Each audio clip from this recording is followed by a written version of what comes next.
ewé tàgbà ní péjú wòlíì lítẹrú tọmọ ní péjú wégun lábala àdúrà mọ́mi ọmọ balógun lórúkọ tèmi ẹ káàárọ̀ ẹ káàbọ̀ sí abala ẹ̀fọ̀lẹ̀túkọ̀wò ní orí ètò ẹ̀kú òjúmọ́ ẹ̀fọ̀lẹ̀túkọ̀wò rèé nínú ìwé ìròyìn ní ìkànnì AJR 95.7 FM ẹ̀kú òjúmọ́ o. mi ò ní sọ̀rọ̀ gbàgbé orúkọ mi Ẹniọlá Abọ́sẹ̀dé ọmọ Sálì lórúkọ tèmi àkó òjúmọ́ lẹ́ẹ̀kan sí láti ìkànnì AJR 95.7 FM ẹ máa bá wa ká lọ ṣé ẹ ti wà ń bẹ̀ ẹ ò ṣe ẹ ti jókòó ẹ ò gẹ́gẹ́ bí a ti máa mú wá fún yín ní ojoojúmọ́. ẹ já mú ìròyìn The Matrix tó wà ní iwájú wa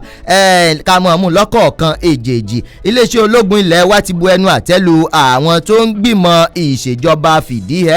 inú ìwé ìròyìn The Matrix lẹ́ẹ̀tì rí láàárọ̀ yìí. àwọn agbébọn gbẹ̀mí èèyàn mẹ́ta ní ìpínlẹ̀ Èkó kọ́lọ́hún kúkú máa ṣọ́ wa ní o. Iléeṣẹ́ ọlọ́pàá ní ìpínlẹ̀ Kano ọwọ́ wọn ti tẹ ọkùnrin kan o tó fún ìyàwó rẹ̀ lọ́rùn pa toyún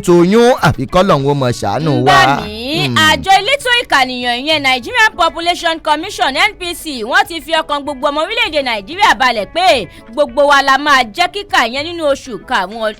oṣù tó ń bọ̀ yìí. tọ́ ọwọ́ àjọ tó ń gbógun ti gbígbé àti lílo oògùn olóró ìyẹn NDLEA ọwọ́ wọn ti ba àwọn afurasí tí wọ́n lé díẹ̀ ní 300 tí wọ́n sì tó bíi 352 níye pẹ̀lú egbòogi olóró olówó ńlá olówó iyebíye ìpínlẹ̀ Kano ńlọ́wọ́ ti bà wọ́n inú ìwé ìròyìn The Matrix náà lẹ́ẹ̀tì rí bákan náà. sinimá àgbéléwò míì láàrin ìjọba àpapọ̀ àti ASUU inú ìwé ìròyìn The Matrix ní kẹ́ẹ̀tì lọ́mú láàárọ̀ tó. ààrẹ orílẹ̀-èdè wa Nàìjíríà Muhammadu Buhari